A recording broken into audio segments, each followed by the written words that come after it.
the 23rd of 2025, 23rd of December 2025. And that means it's Festivus. So happy Festivus, everybody. Happy Festivus. The festival for the rest of us. Yes, may you have a joyous airing of grievances and feats of strength. Celebrate with the Festivus poll. If you don't know what Festivus is all about, it was a comical, silly holiday invention in one of the Seinfeld episodes by Mr. Costanza. Quite a funny thing. Anyway, so what is going on with the war between Israel and Iran? That is the point of this video. Right now, Iran has been testing repeatedly a bunch of missiles, which they claim can targets on land and even underwater, they say. And they're making all these claims and basically saying that they have not stopped testing and developing weapons despite the 12-day war that happened in June, and that they're basically going to attack Israel again, and that they're going to test Israel's systems and defenses even further, basically with their unending ambition to destroy Israel and kill all the people in Israel, namely the Jews and Christians and everybody else, because they don't really care if they kill all the Muslims here too, especially because, well, the Iranian dictatorship is Shia, and most of the Muslims here are Sunni, and they hate each other. So yeah, Iran is on an unending quest to do their worst, and exactly as I said, when the 12-day war was happening, shortly before it ended, I said this would be a bad time to end it, and as much as we want to end it, we need to get rid of the Islamic regime in Iran, but that requires the people of Iran to stand up and overthrow their oppressive regime as well. Like it can't just be done by Israel and or the United States. It's something the people of Iran have to actually do. And right now we're just not seeing that. I know a lot of Iranian dissidents think, oh yeah, change is coming soon, it's coming soon. I mean, bro, they've been saying that since 1979, in 1980 and 1981. And here we are, 47 years later, after the revolution, 48 years later. Hasn't happened yet. And doesn't look like it's going to happen anytime soon, to be honest. So, for now, Israel continues to be in an unending war with the head of the snake, Iran. Well, the Islamic Republic, the Islamic regime of Iran, and its IRGC military wing, which is really its actual army, despite the fact that there's a regular Iranian army. That Iranian army is far weaker than the IRGC, and is not armed as well. It may be larger in number, but it's certainly not more capable or more potent. So it's a kind of crappy state of affairs, but it is what it is. And that is kind of what Israel has to contend with at the moment, is that the terrorists that are running the government in Tehran, oh, hello there, terrorists running the government in Tehran are not willing to, have an end to this war, because they are on a jihad. And that jihad includes the global ambitions, which start with destroying Israel, what they call the little Satan, and then destroying the big Satan, America.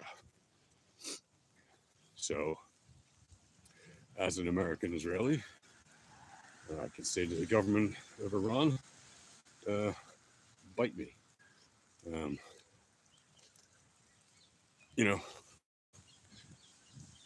They are hell-bent on global domination.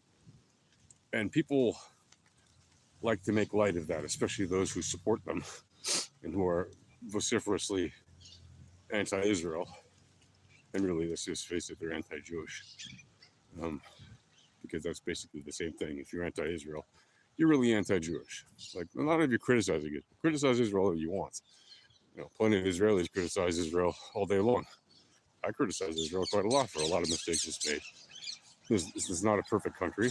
No country is.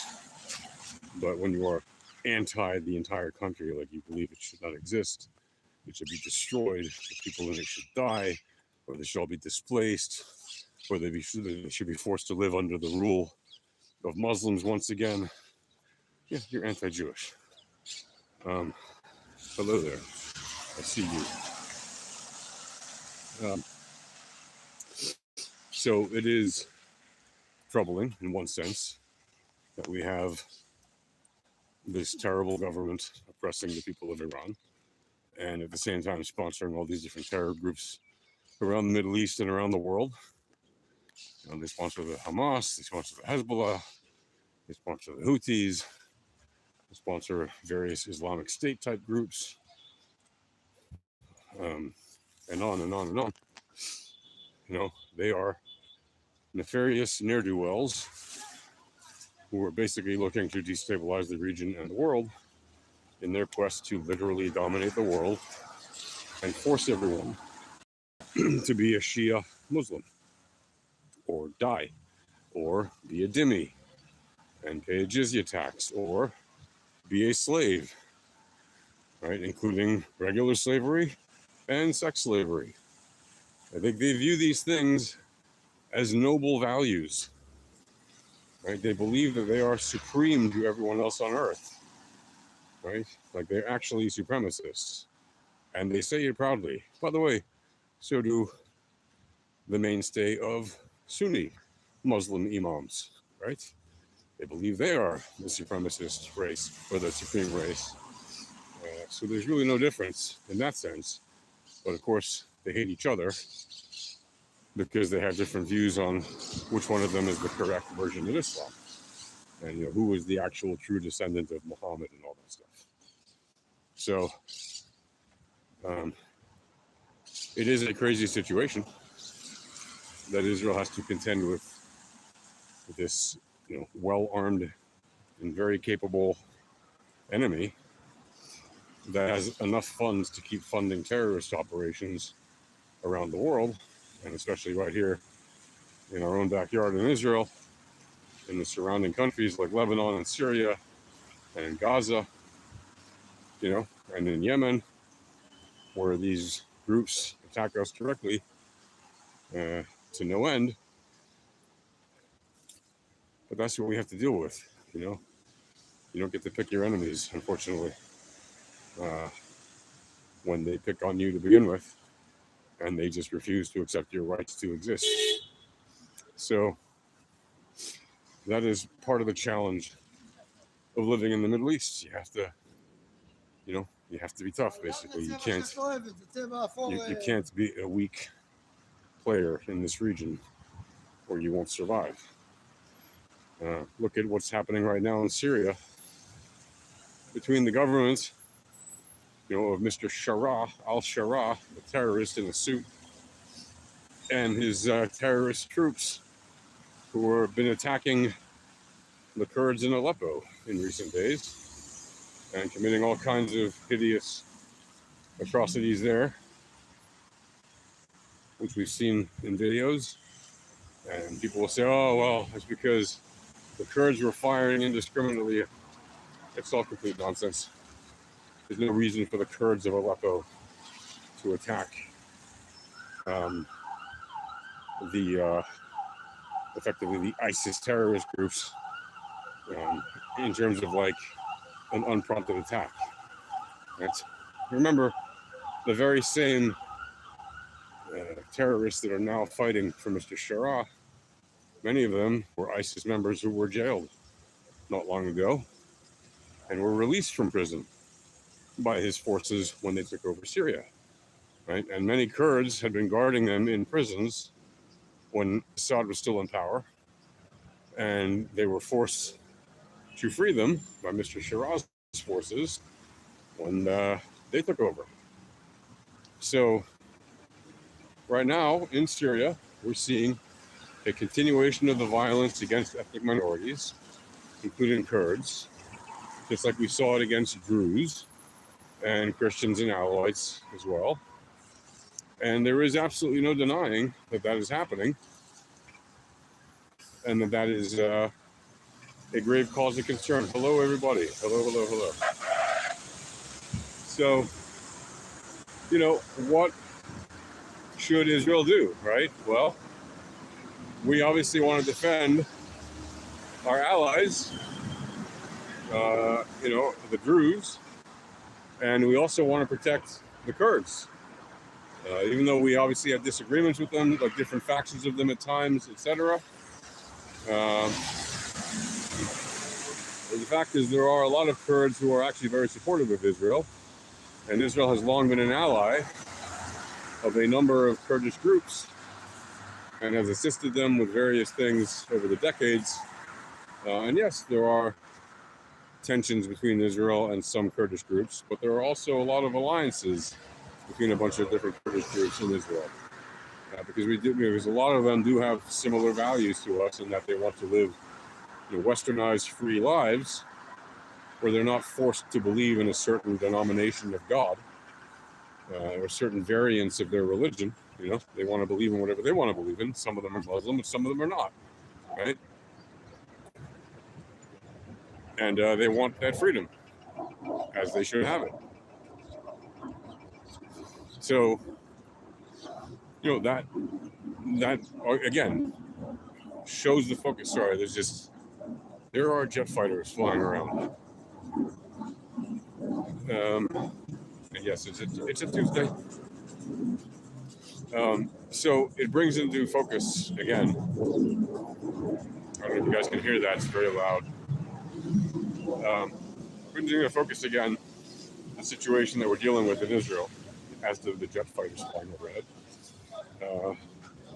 That this war between Israel and Hamas, and Israel and the Houthis, and Israel and the Syrian terrorists, and Israel versus the Iranian dictatorship, this war is far from over, right? And when El Presidente Donald J. Trump announced, oh yeah, now we have peace in the Middle East, and he had that big signing summit in Sharm el-Sheikh, and it was all for show and tell. It was all for him to be able to advance his ambition of getting recognized. Thousands of years old conflict,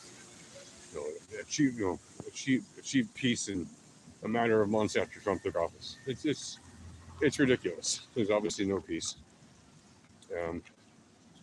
And exactly like I said would happen, things are playing out. Not because I have some crystal ball, right? But because if you can read the tea leaves, if you understand how to read real politics, you know that in real politics, things are not always as they say on the, on the podium, right? So that is why it should really not surprise anybody of the status of things at the moment. And why really everyone should frankly take a long, deep breath and be patient and realize we have a long way to go before this is over, unfortunately. And that's just a reality, whether we like it or not. And it's probably not going to change anytime soon, or even Sunni, pun intended. Because sometimes you got to deal with a big piece of Shiite nonsense, pun intended. And, that's kind of the status update for you to let you know that here in Israel we remain ever vigilant, ever on our toes, aware that we are not out of the woods yet, and that as much as it may seem like we have a kind of tenuous ceasefire at the moment in Gaza, the reality is, we're still a long way from home when it comes to achieving peace with our worst neighbors, those who are immediately next to us and those who are further away. So that's going to do it for now, folks. Hope you've enjoyed and that you take something away from this. You learn something. And by all means, please hit the subscribe button and like this video and leave a comment and share it. Do all those things so that I can reach more people. It mean a lot to me. I really appreciate the recent little spurt I've had in some subscribers, and I appreciate all of you guys. Really love it. Thank you. It means a lot to me. And that's going to do it for now. So you guys take care. Shalom and peace.